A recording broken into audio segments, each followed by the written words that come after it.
where I'm hoping that we talk about today, what I want to talk about is just some of the things going on, and I wanted to go through. I have been grading. My goal is to finish getting everything up to date by the end of this week. But as I'm doing that, I wanted to share with people some of the um, wrapped objects and some of the ready-mades and critique them.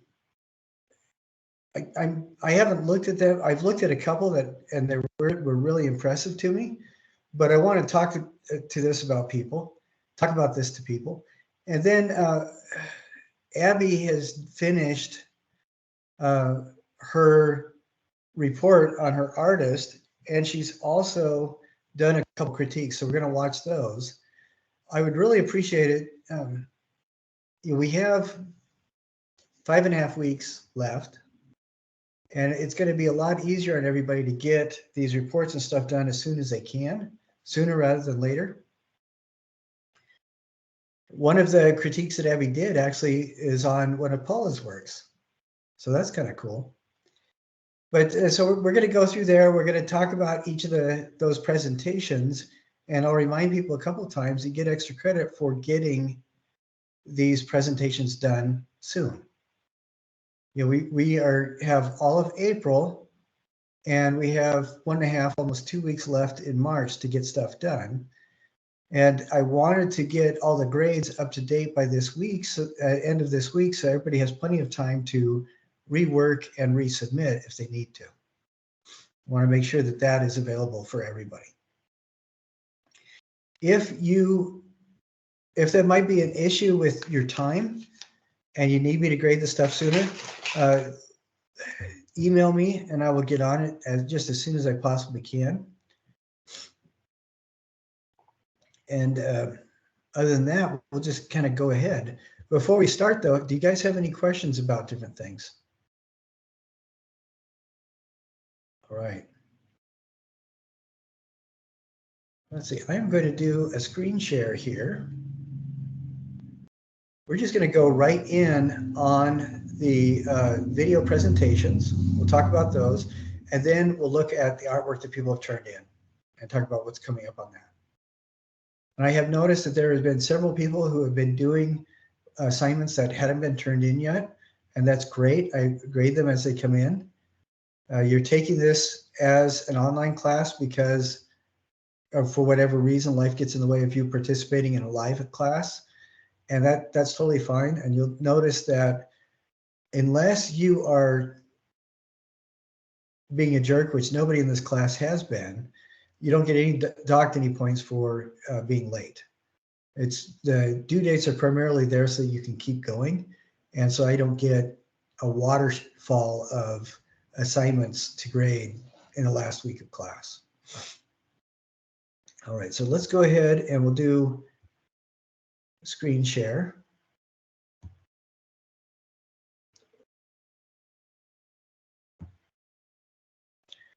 Okay, we've looked at these two critiques by Taylor B. We have two critiques by Abby B. The pure critique is of carved biomorphic abstraction by Paula. And you'll notice the time, 3:11 and 4:27 for the self-critique. We said 3 to 5 minutes, so this fits really well into that range. Now let's see, I'm going to go. I thought I was. Hold on a sec. Let's try that. Nope. This is Abby Brewer, and I am doing an artistic. Okay, can you guys both see and hear this? Okay.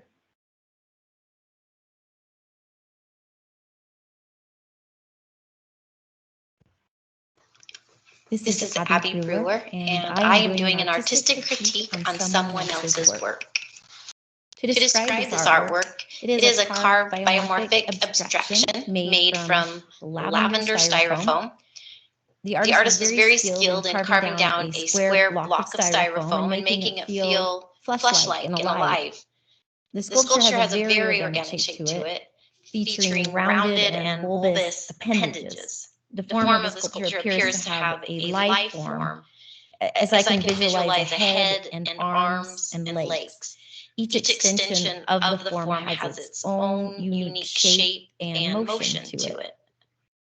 The carved structure is hollow through its center, and the rounded hole opens up the entire center of the piece.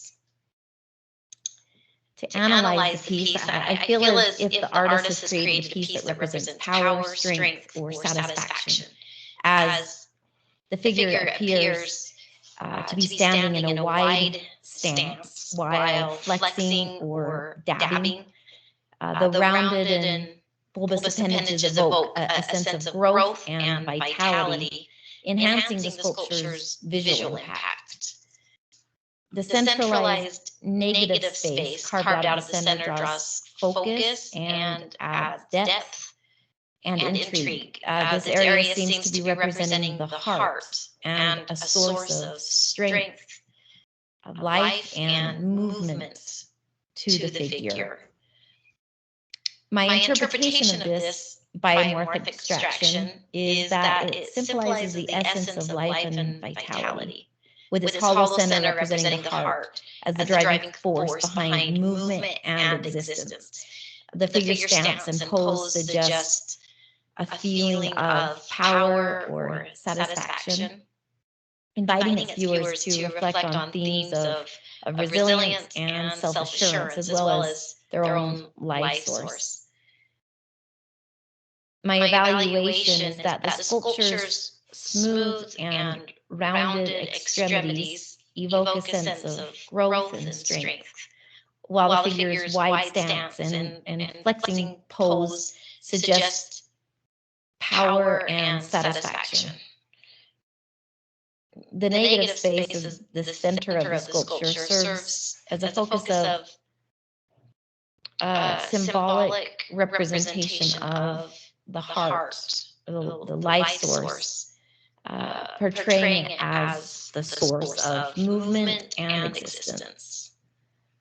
The piece successfully captures the artist's intended message, and I feel it prompts viewers to contemplate their source of energy that fuels their own growth, resilience, and power.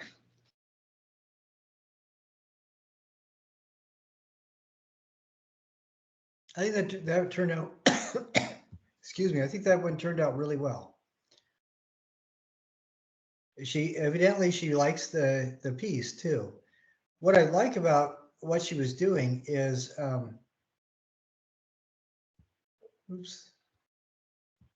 what I like about what she was doing, Abby was doing, is she's trying to go through and articulate her response to each of the elements on the list of 4 tools of artistic critique, and she is trying to be very precise in her language as she's talking about the carving that she's looking at. What do you guys think? I think one thing I really liked about this critique is that she talked a lot about how the piece feels and also why it feels that way. So like she described the contours of the piece and then gave a feeling to them, and like basically combined the physical and the abstract of the painting together. Sorry, not painting, sculpture. Well, I think that's a really good sound observation, because a lot of the times we can look at something and have a response, a feeling about it, and we can't really explain why we think that way or feel that way. And I agree. I think it's exceptional that Abby's able to articulate exactly why she feels the way she does. She references the heart of the sculpture, the center of the sculpture. She references the gesture and movement of the other pieces. She anthropomorphizes it quite a bit, but it doesn't feel arbitrary. It feels like she is using quite a bit of rationale to explain or verify why she's thinking that way. So I think you're right. I think that is an excellent observation. How about you, Paula?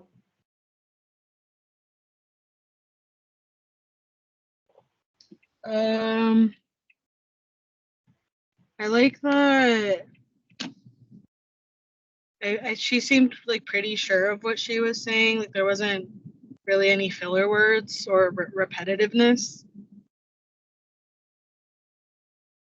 Yeah, I noticed that too. She spoke with quite a bit of confidence. I think that's a really good sign. Sometimes it might be appropriate to practice this with your imaginary audience before recording yourself, because I agree with you, Paul.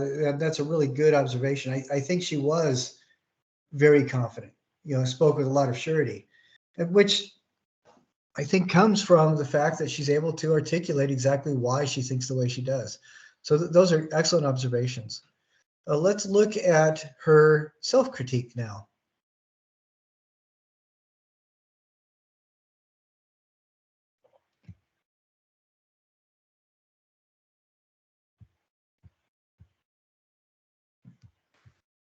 This is Abby Brewer, and I am doing an artistic critique on my own work. The artwork is a cocoon-like structure made from what appears to be random tools and objects found in an old shed or a garage. Clear tubing wraps around the spine of the piece, which is a handheld water sprayer. The clear tubing secures items to the piece like scissors, pencils, washers, sanders, a glove, mouse traps, a net for catching fish, and other tools and objects. I also see drywall tape covering the shaft of the spine, also binding tools and other objects to the piece. Blue weed trimmer plastic wraps other objects and wraps around the piece, also adding color and interest. Painter's tape in the color of blue wraps around multiple areas, adding a nice pop of color to the piece. I see rubber bands in multiple colors. They seem to be a significant feature of the piece as they are wrapped around many parts of the sculpture. My analysis of this piece is the artist seems to have selected random materials, but that all could be found in an old bin from a shed or a garage or a storage unit. The use of clear tubing and drywall tape and clear plastic suggests a desire for transparency and cohesion within the piece. The incorporation of blue weed trimmer and tape and washers adds visual appeal and depth. Incorporating a variety of tools and random objects seems to reflect the diverse nature of someone's possessions. My interpretation through the act of wrapping the tools and objects, the artist seems to pay homage to the practice of preserving items. The cocoon-like structure symbolizes organization, randomness, and transformation. The artwork seems to encapsulate memories and the value of handiness and taking care of one's home and yard. The letters LBT at the tool at the top of the piece seems to be handwritten initials, and it lends to feeling that the artwork has some personal significance and nostalgia. By using materials reflecting personal significance, the artist invites viewers to connect emotionally and to reflect on their own memories of their home and family life. My evaluation of this artwork effectively communicates the artist's emotional connection to their home and the hard work of upkeep on a home and a yard. The thoughtful selection and arrangement of materials demonstrate an intentional way of creating a piece that I feel resonates with viewers on both a personal and a universal level.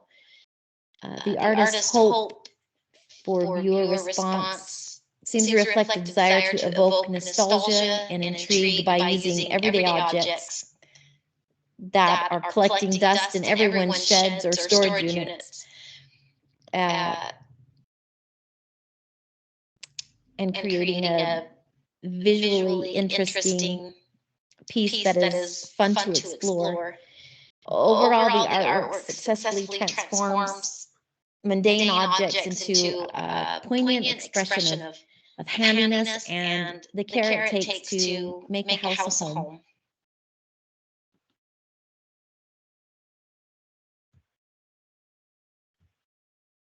What do you think about that one? I thought that was really well done too.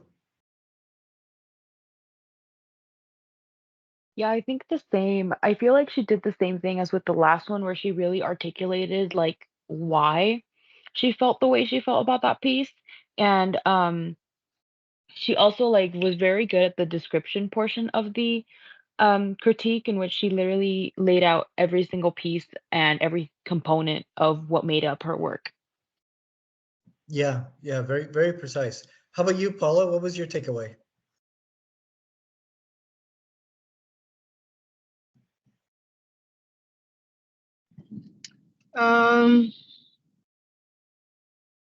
Yeah, I think it was very descriptive. But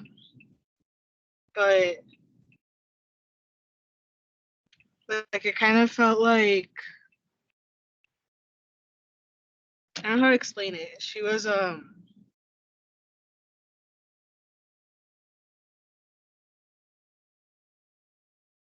it didn't feel like random, I guess, as she was describing each part of the piece. Like it felt like as she was describing different parts of it, it kind of like was purposeful, like why she went from one part to the next, I guess. Yeah, I think you're right. I kind of like that. I like the fact that she started it felt like she started in one area and went to another area. She started with one color idea and went to another idea, but it wasn't, like you said, it didn't feel random. Is that what you're saying?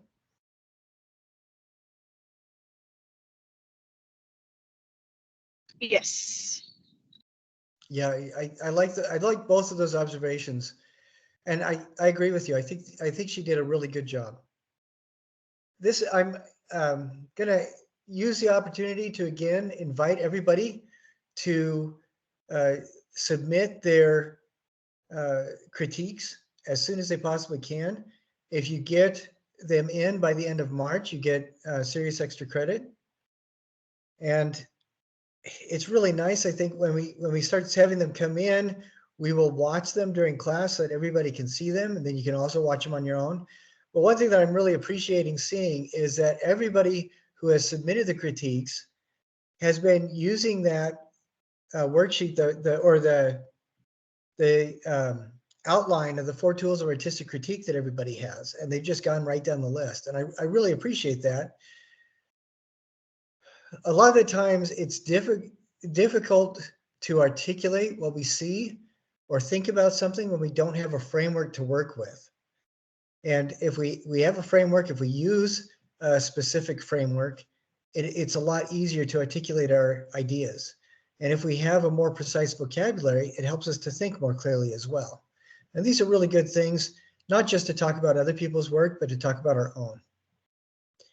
So excellent. Now, I also have a video I wanted to show you, which is our PowerPoint presentation on an artist for the people that are doing the research option. And I just have one coming in. And as that gets done, please turn it in. And again, if we have time, we'll go over each of them in the classes. So everybody gets a chance to see what other people are doing. And if not, if we don't go over them, you can always have access to the YouTube channel where it is on there too. But let's go ahead and watch this. And then we'll talk about what she's doing too.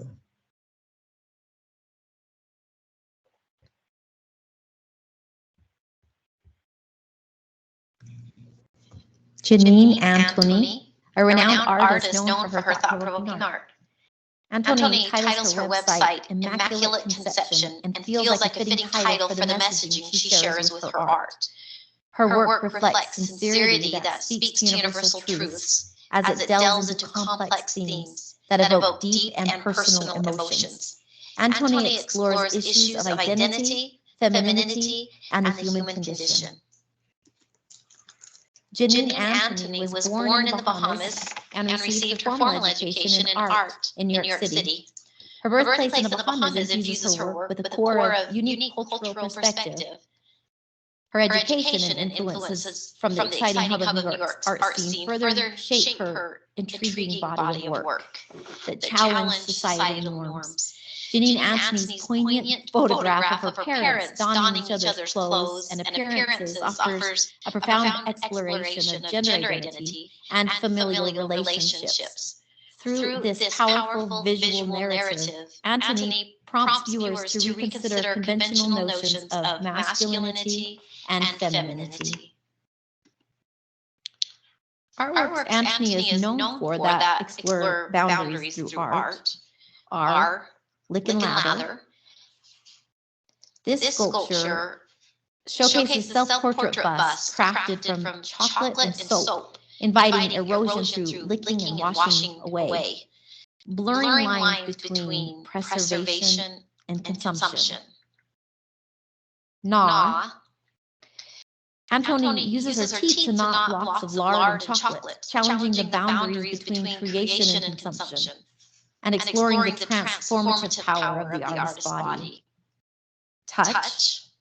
A collaborative project with dance. Touch delves into the tactile nature of human connection and interaction, highlighting the importance of physical touch in our interpersonal relationships. And finally, more.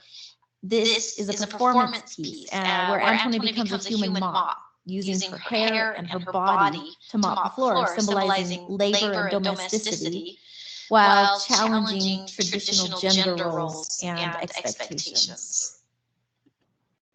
Janine Antoni's unconventional artistry is marked by her innovative use of materials and techniques, which challenge traditional norms of art.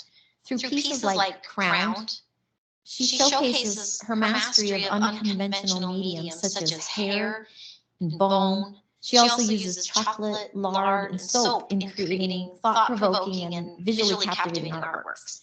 Antoni is brilliant in her ability to layer meaning within her pieces, inviting her viewers to engage both with their intellect and their senses.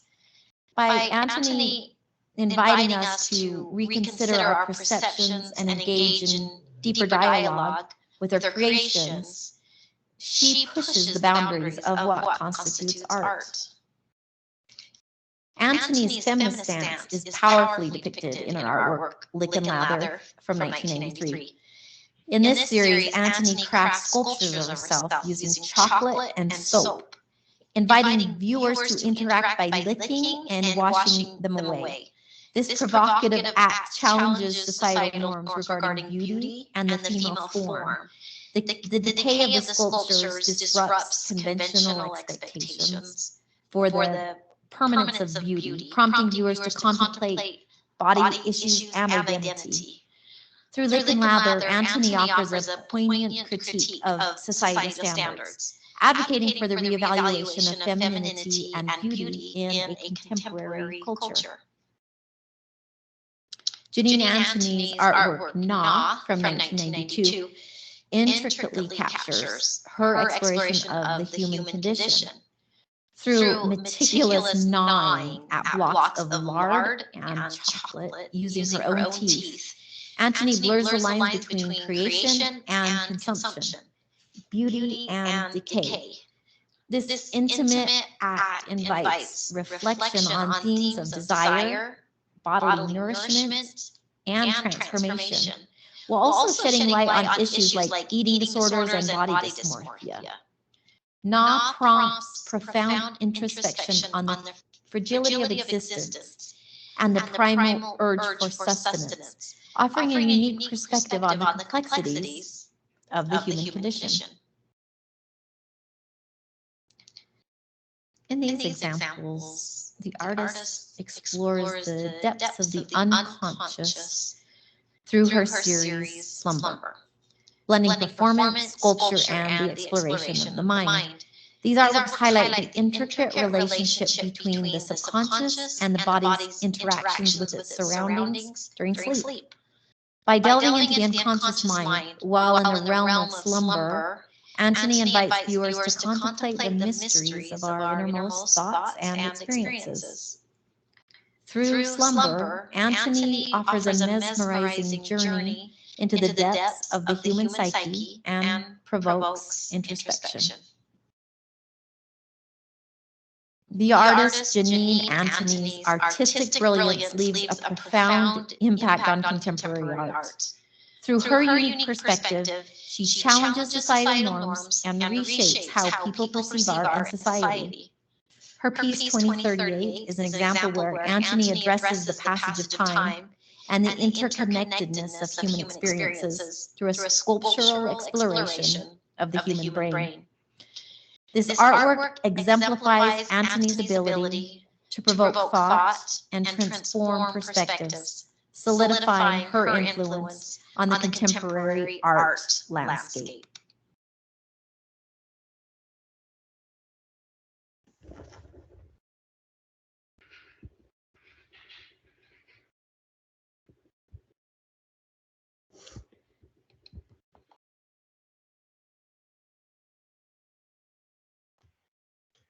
All right, what did you guys think about that? I like it because it fits right into the time parameters.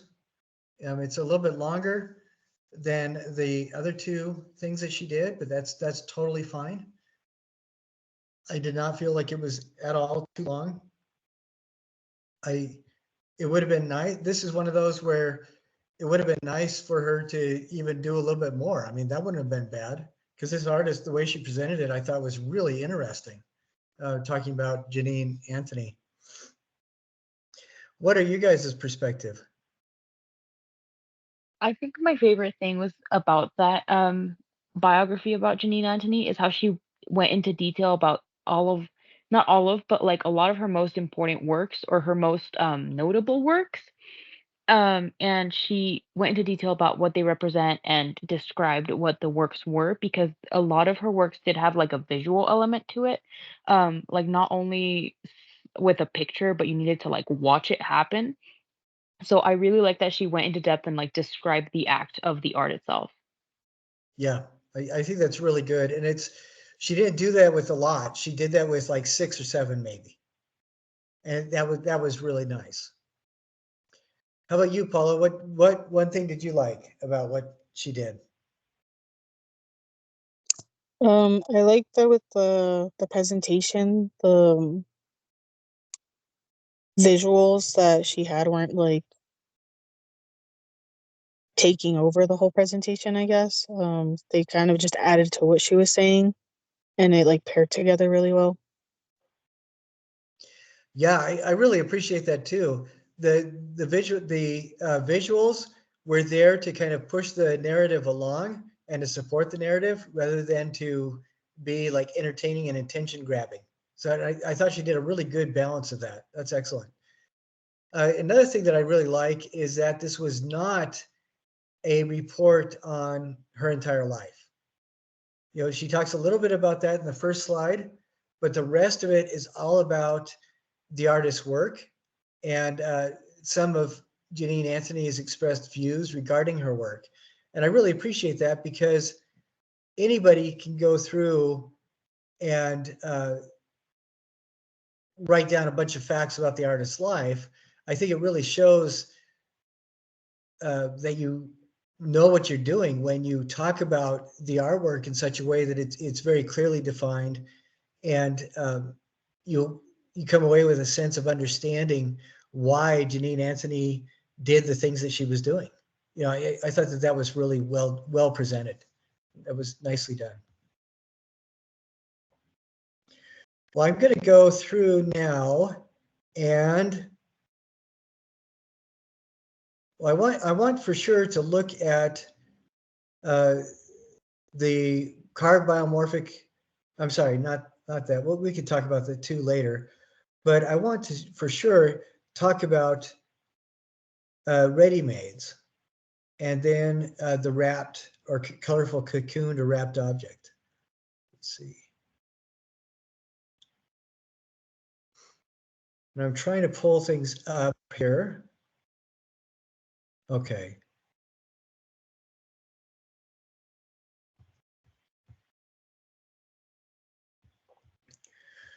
All right, here we go.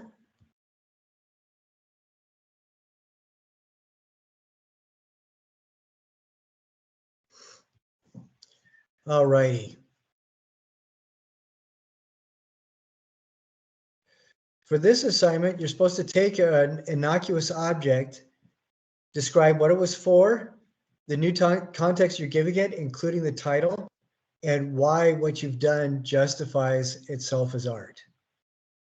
So everybody can see that. Let's scroll down. This is called the drinking glass. The object originally was a drinking glass used for holding liquid and transferring it to the lips and mouth to hydrate the body. So they talk about how this was made and what it was originally used for. The new title of this piece is Prism. I set the drinking glass in an area that allowed the soft light coming through the window to refract through the drinking glass and through the droplets of water adhered to the inside walls of the glass, creating a prism. The tinted glass's reflection can be seen on the linen surrounding the object. Okay, because we can see the green of the glass reflected through here. There's some bright spots in there. And you can see in here a little bit, not an awful lot, but some of the droplets are refracting the light just a hair, like right through here. And there's some interesting things going on with the light on the surface of the glass. And the person says the drinking glass has become its own art piece and that the purpose for and experience with it, the object has changed from being a tool for hydration to an object to deflect light and appreciate the beauty of it. This art piece is a valid ready-made in that an ordinary object was taken and elevated to the status of art form. One of the things that Marcel Duchamp talks about the Readymades, he only made 13. One of the things he said was really difficult is that he had to find an object that had absolutely no emotional attachment whatsoever. And we think about that. That is a pretty tall order to try to find something that has absolutely no emotional attachment whatsoever. And this person has tried to find a glass that is a little unusual looking, but is pretty meaningless for most of us. And I think that is pretty good. I do see the water droplets in there. What is interesting to me with that title, Prism, this photograph really does not give a good depiction of the prism, but I don't know if that matters too much because we can see the light reflecting off. And since this is glass, having a title like Prism invites us to inject some of our own imagination into it. So I think that's really interesting. What do you guys think? I agree with you actually. Like at first, when I first looked at it, I was and like read the title, I kind of felt a little bit like maybe the lighting could have been more dramatic or like they could have set it up in a different way to really like accentuate the prism. But then when I read their like paragraphs about it, I was like, well, in order for this to work or like to be successful for this assignment, the whole point is for the audience to figure it out. So I think it's a really successful piece. All right, good observations. How about you, Paula? I had similar thoughts, yeah. Um, Mainly about the choices of the picture, but it does make sense after hearing what they have to say about it. What do you think about her background? Do you think that detracts from it or supports it?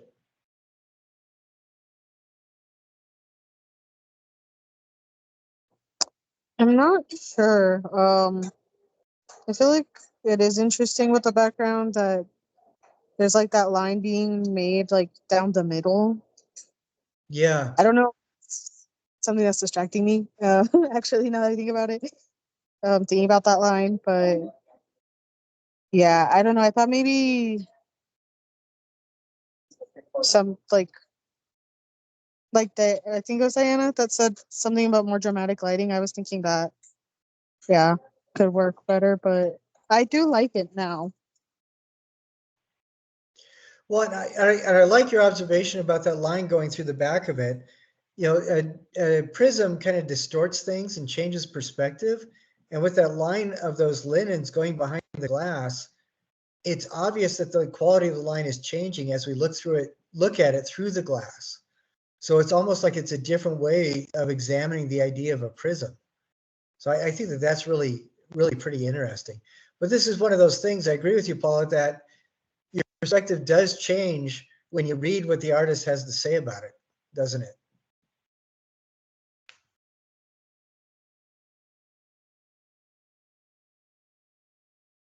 Another thing I noticed with the background is this could just be me reading into it too much.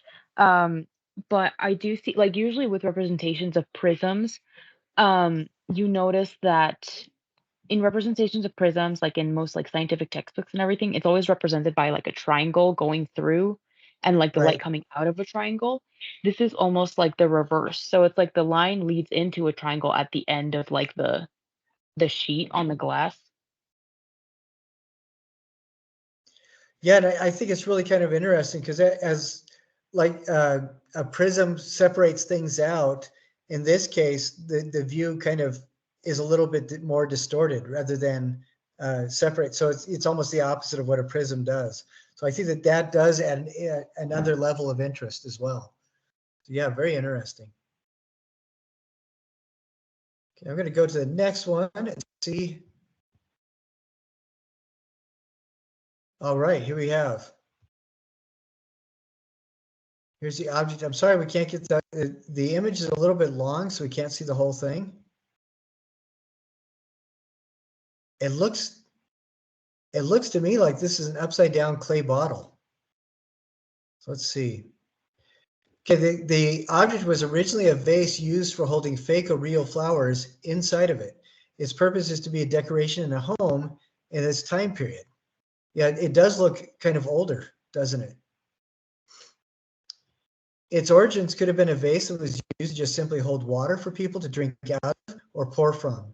It also could have been used to hold water when going from one place to another. In both situations, though, it is used to hold something. Precious Cargo is the new name of the piece. I took the vase and first flipped it upside down and put it in bright lighting with a white background. The object is normally never placed upside down because it is impractical and defeats the purpose of holding something. Now people are focused more on the texture and the color instead of what has been or might be placed inside of it. With the option of something being inside of it is now shut down because I placed it upside down. So now it is viewed as art instead of an object of practical use. It has become its own art piece as ready-made art because now this object is strictly for viewing its beauty instead of having a functional purpose. I did not alter or create the vase. I just had it in my home and found beauty and art within the color and the texture. Also, by giving it a title, it gives the art meaning. It now cannot hold anything, but yet it is called Precious Cargo, and that makes people look and think more. People now will think more about whether it could be fragile, or what is the writing on it, and what does it mean, or even why is this vase different from other ones. Altogether, this is what makes this a ready-made art piece. What do you think about that?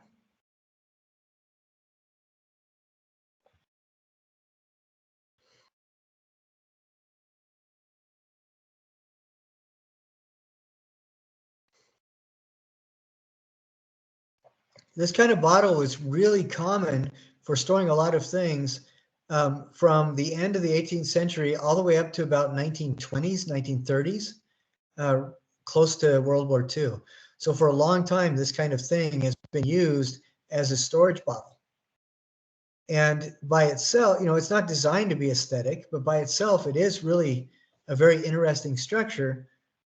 And I agree that with Taylor, that if it was right side up, we would be looking at it as a vase. We wouldn't be looking at it as anything else. And this originally looked to me almost like a mallet, you know, like a club or something. What do you guys think about what Taylor said about this, as well as the title given to it? I do like the juxtaposition between having the title be precious cargo, but it can't hold anything anymore. So you've ultimately like made the item useless. But and then she did make a very valid point about how there's like etchings and writings on the bottle. So that's also like another point of speculation that we could add to it. And also my first impression of it was that it looked like a baseball bat. Yeah, that's exactly what I was thinking too. Something like that. Yeah, very good. How about you, Paula?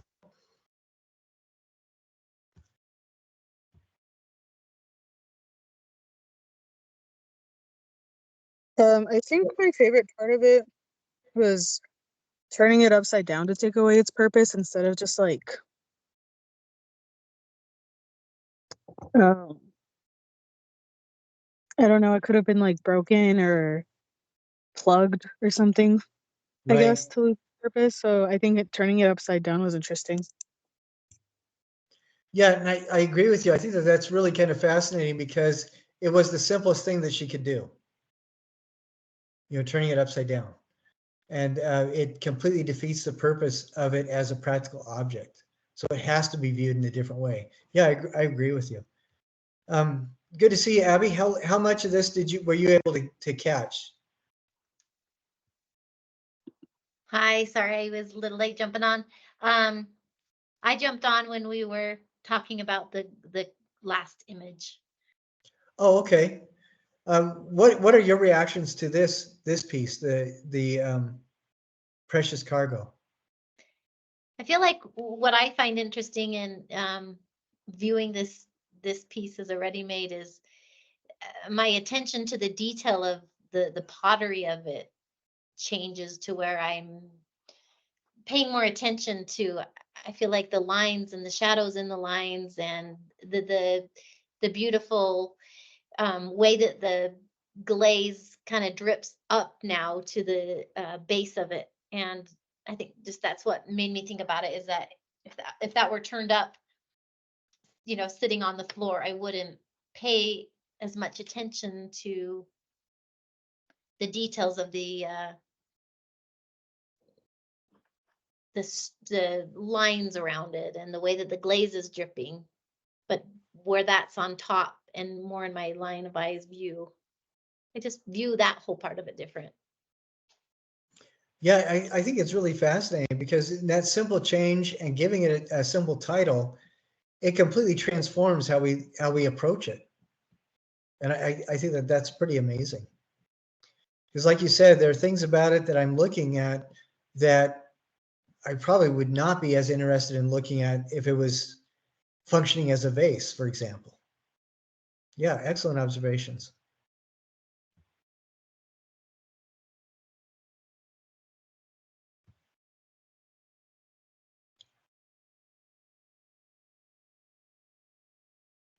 Okay, so here is a vase or another object. Let's see what the person says about it.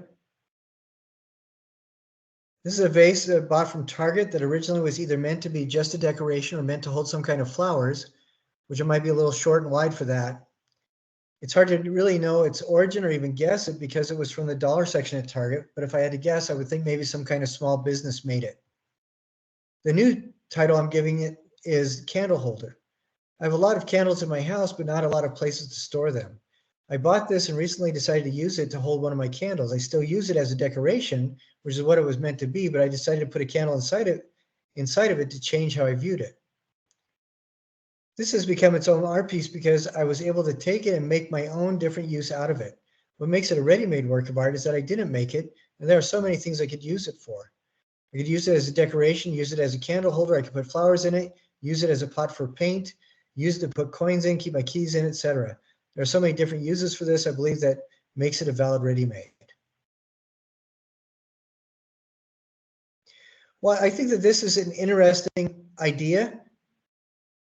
I do think, though, that the person who's presenting this, I would like to see them take another picture of it.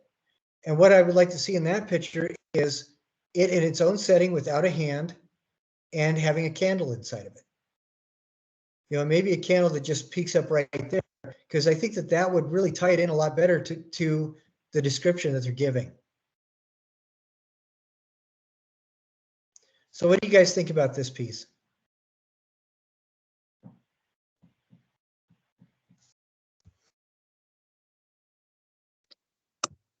This one reminds me of like that psychology term, like fixed functionalness, where like humans tend to just like see an object that could have many purposes and just cannot move on from its one purpose to think of those others.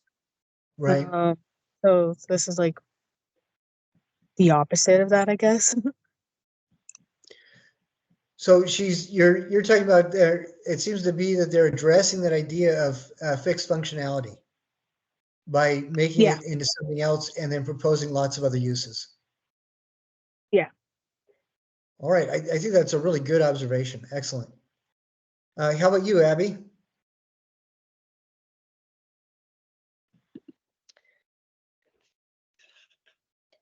I think my thoughts too maybe reflected what you said is as they were discussing the new purpose of the object, I would love to see maybe more of a top-down photo of it, kind of with a candle in it, or even without, just to kind of spur that new purpose that they suggested for the base. That is an excellent idea. So making a photo of this where it's set on a table and you can put a candle inside of it or not, but you take a photo from the top of it looking into the inside. So it looks like a circle as opposed to a vase. I think that's a really good idea. And I think that would really help to demonstrate what the person is writing about it better. That's a really good idea. How about you, Diana? I agree with Abby. Like having it presented maybe in a different light or like in a different setting would make this much more impactful. I feel like another way that they could play with like the candle idea is um like maybe having it set in a very dark place and then having like maybe fairy lights or something inside of it, but just like photographing it in a way that you can't see the light. And then that way it's like it's a candle, but it's not. Yeah, I really like that. That's like maybe even a tea light or something inside of it. Yeah, I think that all those are really good ideas. And I think that this is one of those things where the person has an excellent idea that they're writing about, but I think that they could move it just a little bit so that the rest of us can share a lot more readily with the vision that they have. So yeah, I think those are really good ideas.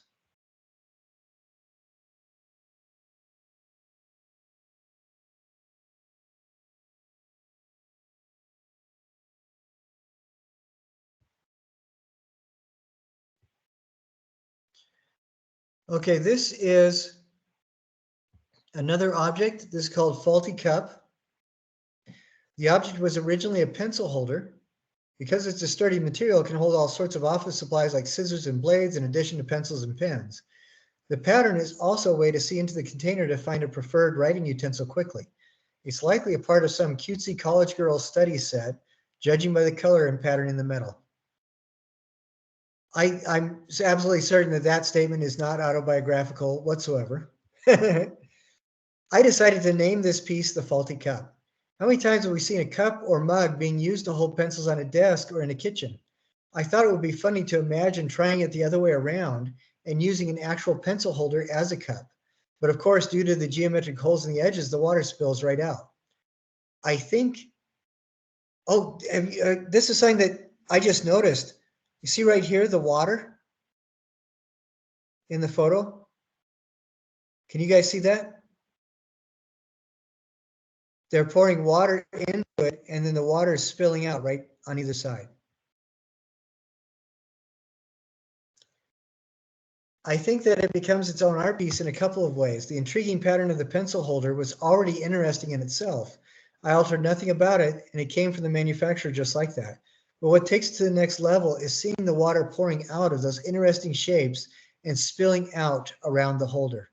The holder by itself with the title is fun, but it's much more valid seeing the holder acting as a faulty cup. What do you guys think about? You guys can all see that the water line, right?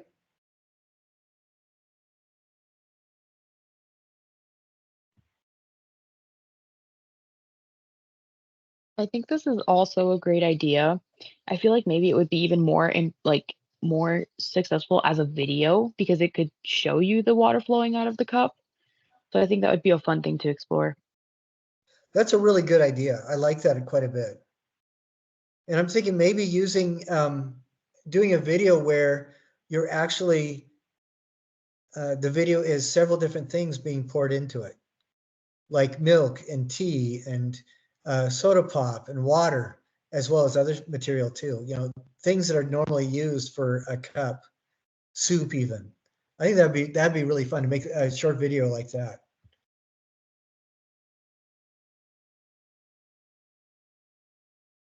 Abby or Paula, what do you guys think?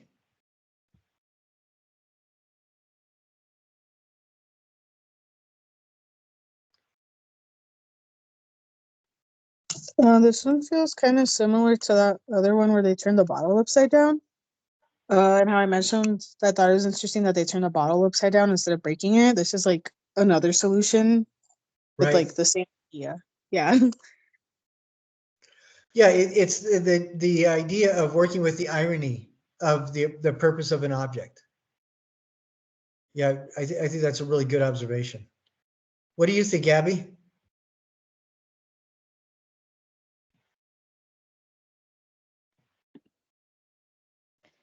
I think I'm kind of repeating myself, but I'm enjoying what this assignment does, and I think just truly learning to appreciate Readymades, whereas before in some of my other classes, I'm like, oh, that's that's a that's an easy way to do art. But looking at this, I'm appreciating and noticing the texture of the squares and the lines and the rectangles within the rectangles, and I just think that that's what I'm focusing on, is how us viewing this and discussing this, instead of saying that's a pencil holder, it's it becomes something more to me because I'm appreciating the actual design of the thing. Yeah, I really like that shift in capacity for observation, or shift in the direction of the observation, where when we start giving ourselves permission to examine this as an art object, it starts becoming an art object, and we can see it as an art object. I think that's a really good observation. I like that.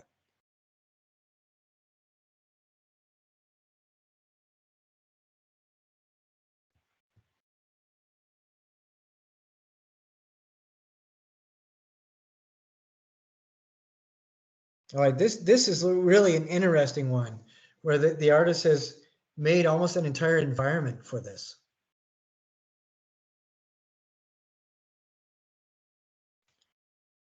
Let's see.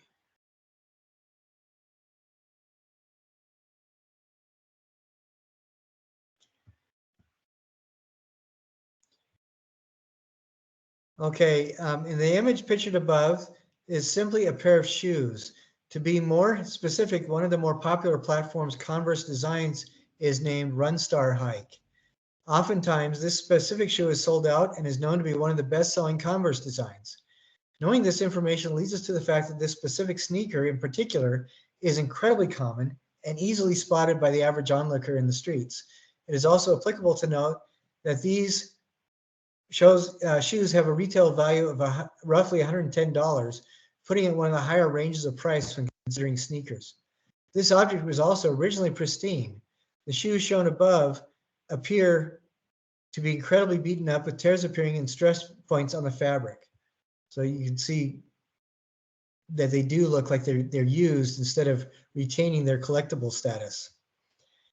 The shoelaces have been replaced. The sole of the shoe appears squished down and worn down. The structure of the shoe also appears to have been altered and molded to the owner's feet. And finally, there is dirt dotted among the white platform portion of the shoe, right through here.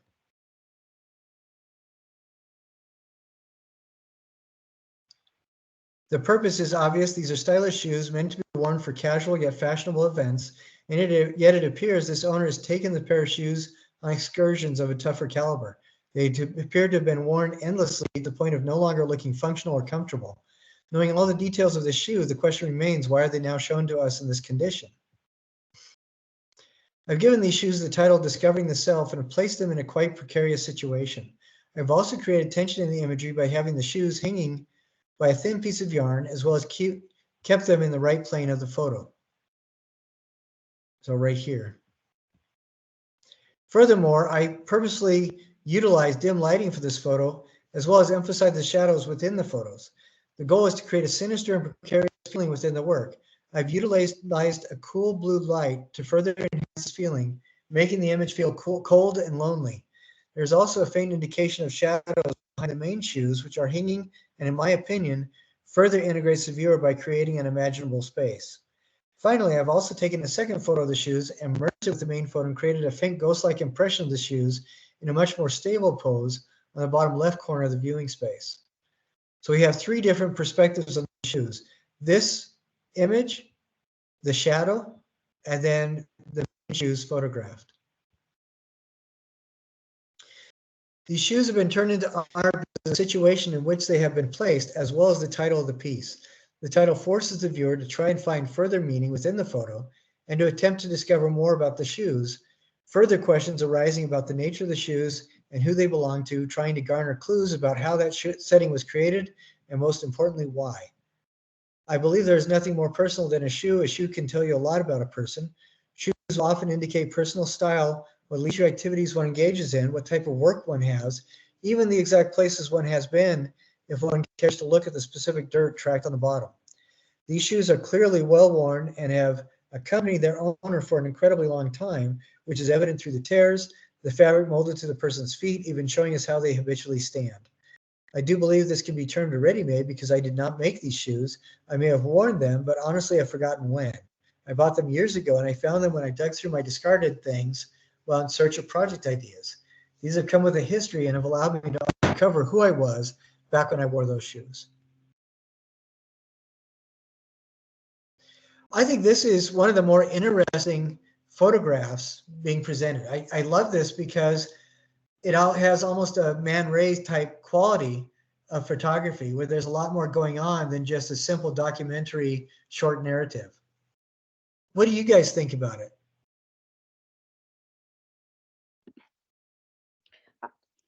I posted my discussion post and then was able to view this one, and I just thought, wow, I I could have put a little more into mine. I was really impressed with the thought that went into this, and the photography, and the thought behind it, and also just the thought with the history of the shoe and the shadows and the three different views of it. I just say, well done. Good job, Diana. Yeah, I like this. That reminds me of that one thing we looked at the beginning of the module, which is the 1 in 3 chairs by Joseph Koseth. I think that's really kind of cool because you have the shoes, you have them casting a shadow, and then you have an image of the shoes in their past. So 3 very different views. How about you, Paula? What do you think?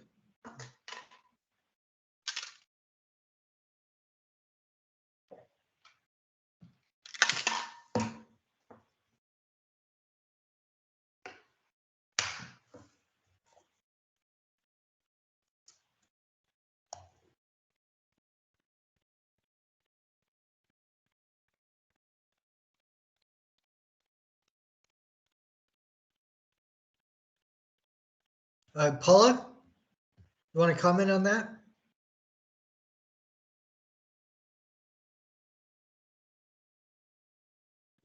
Oh, was it just my thoughts on this one? Yeah. I really like the picture. And I really like the seeing the shoes just on the floor, like in the background. I don't know if I can the background. So you're seeing like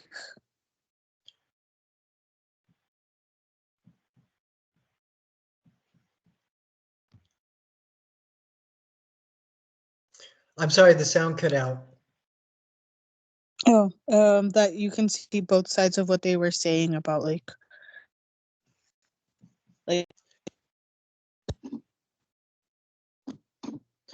Yeah, I think so. I like that. I agree with you completely. I like that aspect of it. How about you, Diana? What do you want to say about it? Well, this is my piece. I really appreciate you guys' really nice comments. I didn't even realize I had like inadvertently or like accidentally made my own like 1 in 3 chairs thing until you said it.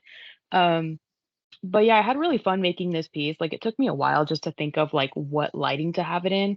And my camera now has many, many pictures of shoes because of it. But I think what took the longest was probably trying to decide on a photo. All right, I think it turned out well. So nicely done.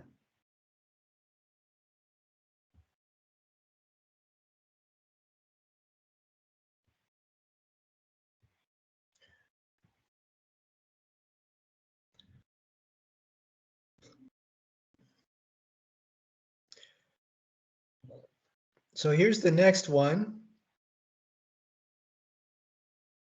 All right, let's see what the person has to say about it.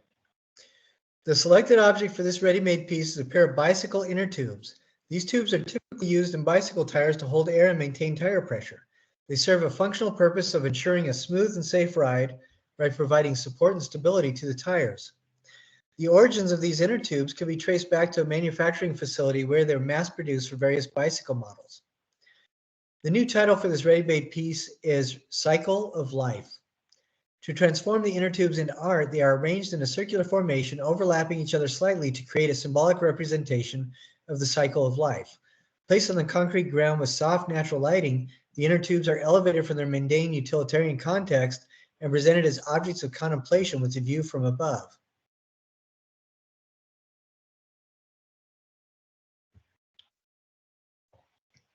This arrangement transcends the inner tube's original purpose and invites viewers to ponder deeper meanings associated with the concept of a cycle. By presenting the inner tubes in an artistic context, they become imbued with new symbolism and evoke thoughts about the cyclical nature of existence, growth, and renewal.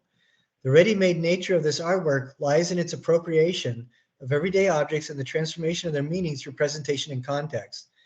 This piece challenges additional notions of art by elevating a common object into a thought-provoking symbol, thereby validating the principles of the Dada ready-made philosophy.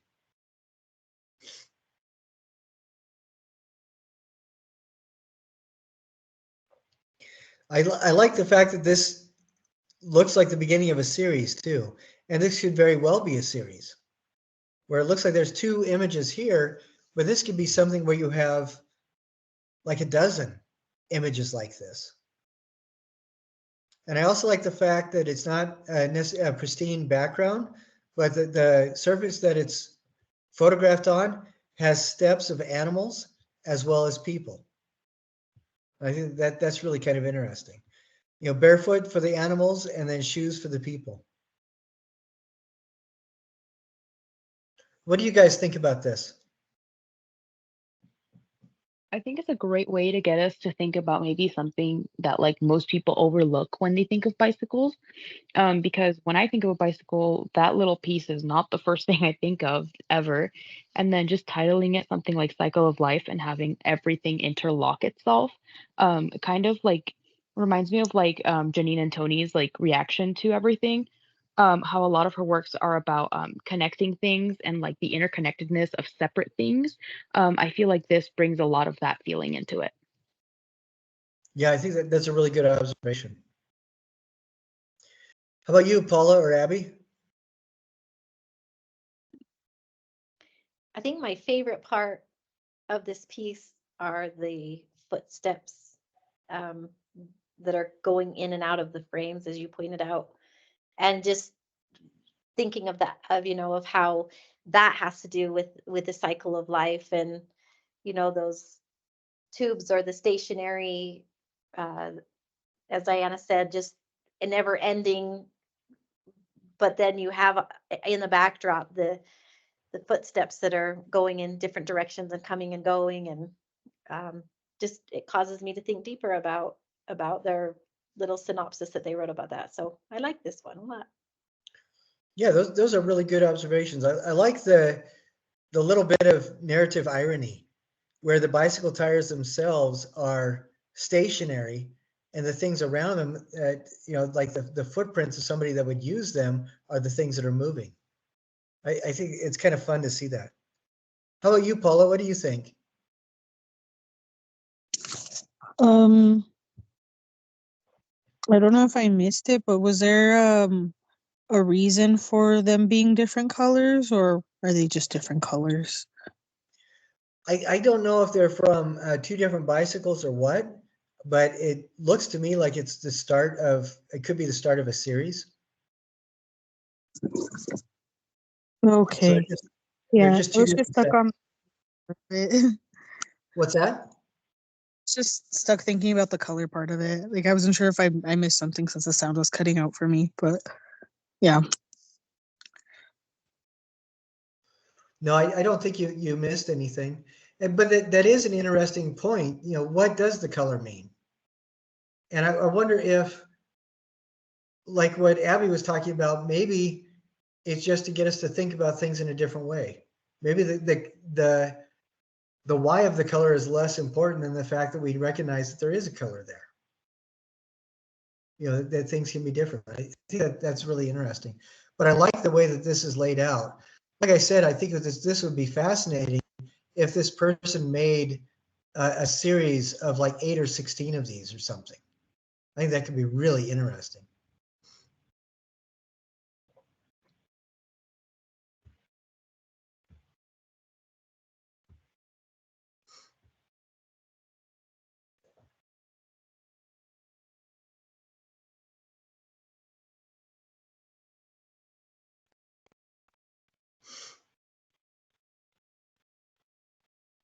All right, the object is a bento box and it originated from Japan.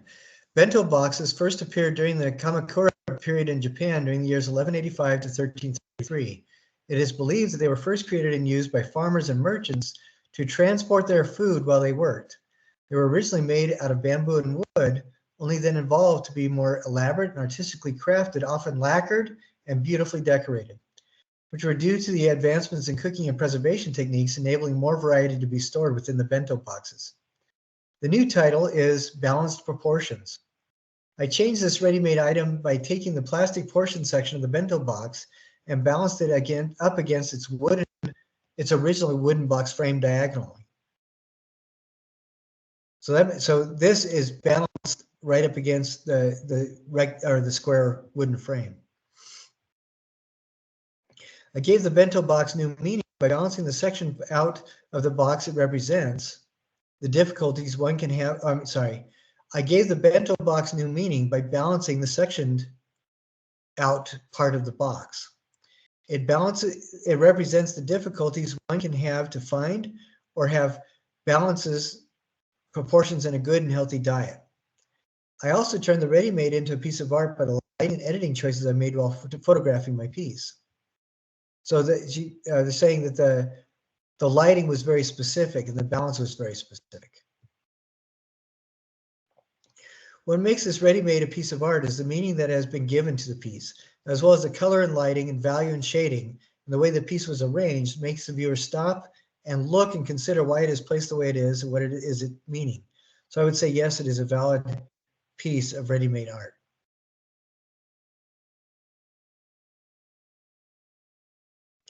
I think this is really interesting because it almost looks like a graphic sculptural piece because of the way it's laid out. And I like that the red lacquer inside of the black box. That's really interesting.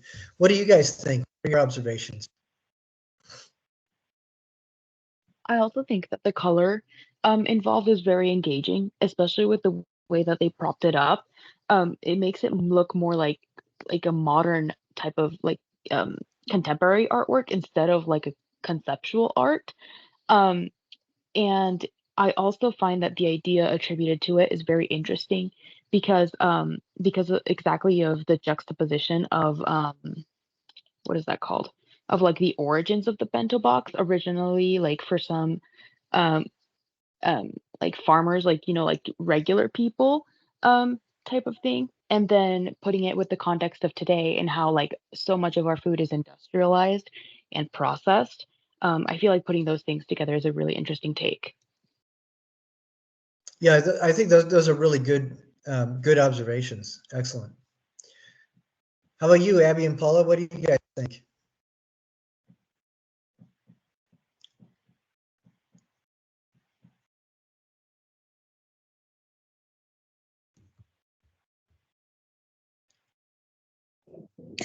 With the picture, I like how the box is like standing and tilted, because I think that contributes to it not being like something to hold your lunch anymore, if that makes sense. Right?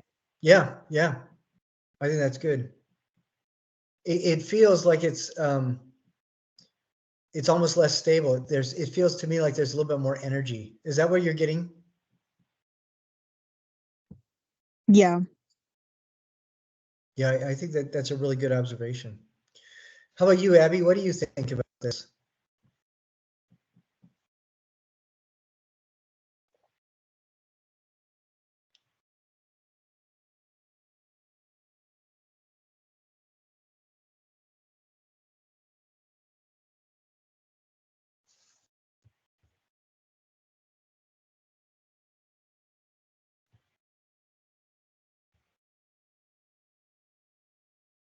Oh, Abby, are you still there?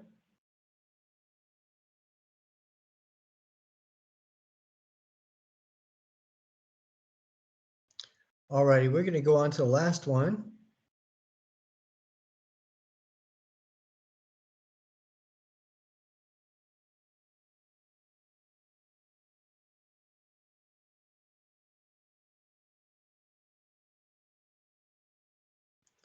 All right, so here's the ready-made. Now we'll talk about it. This object was originally a McFlurry from McDonald's. The function it served was to hold ice cream or other beverages from McDonald's. It is a product people buy as a treat. It also functions as a way for McDonald's to promote their brand and set themselves apart from other companies with their logo on it. There's also a lid part of the cup that was used to fit more ice cream into the cup without making a mess, right up there.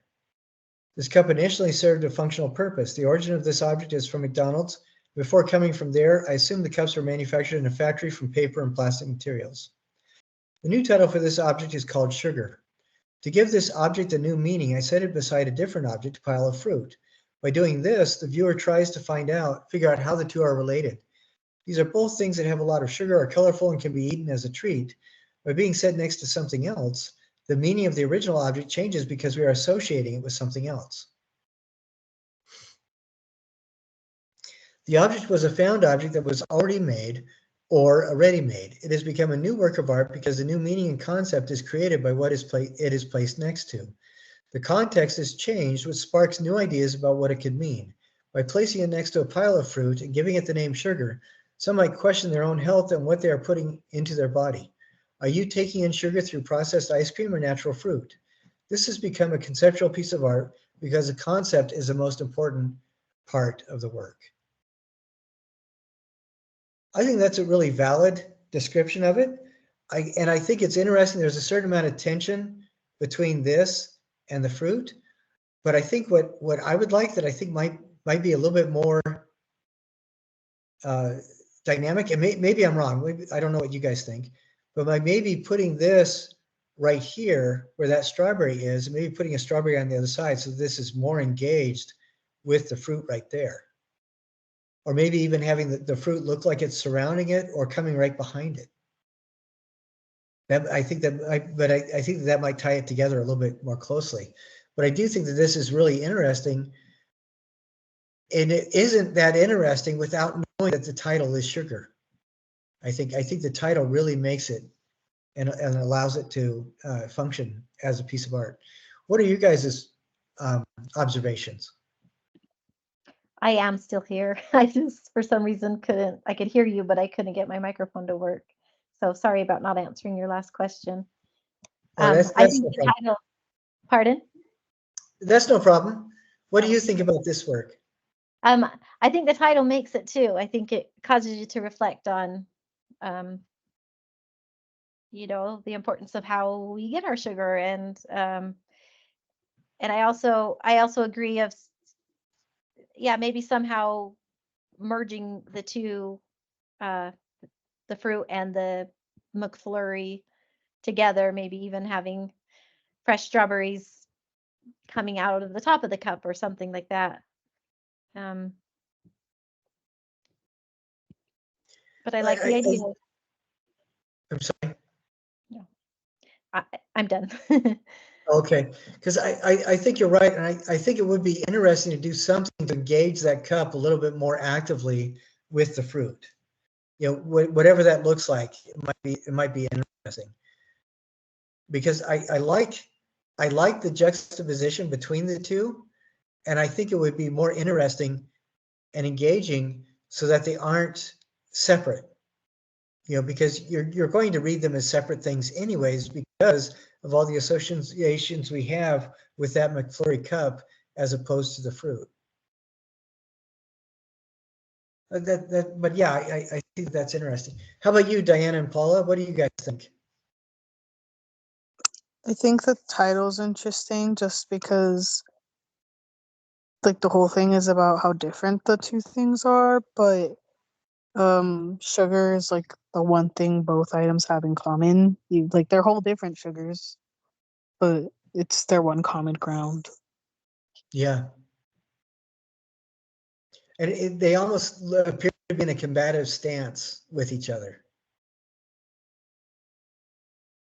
You know, with that space in between, and which I think is interesting because that underscores the difference in sugars, like you're saying. What do you think, Diana?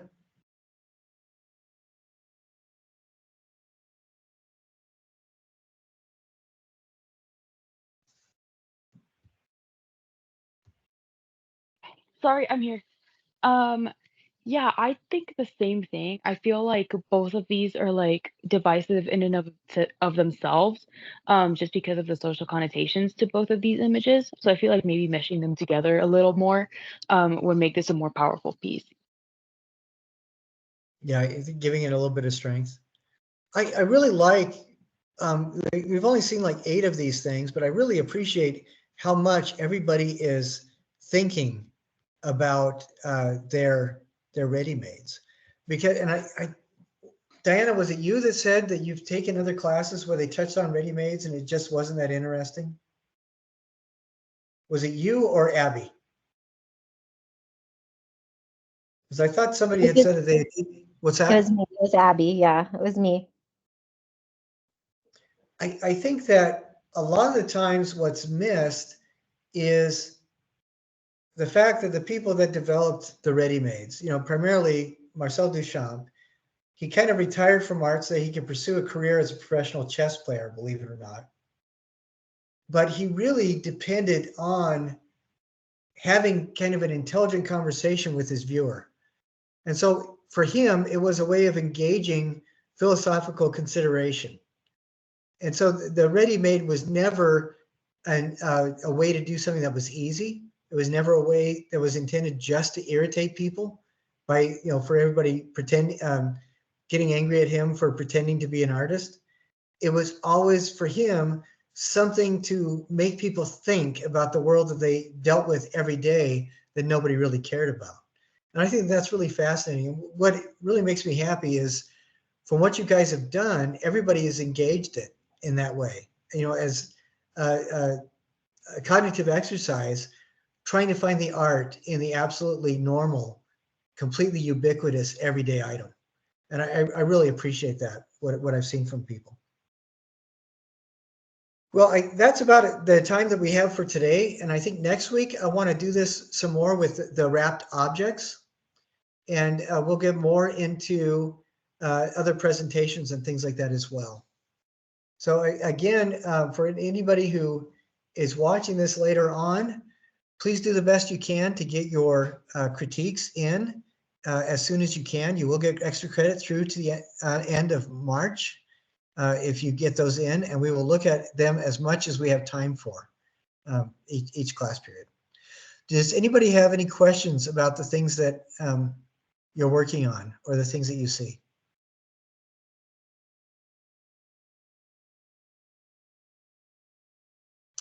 Alrighty then, folks, if that is it, I am going to wrap up for tonight, and I will look forward to seeing everybody next week. You guys have an absolutely wonderful week, and I'm grateful you survived spring break. Good job. Thanks. See ya. All right, we'll see you. Thank you. Goodbye. Bye.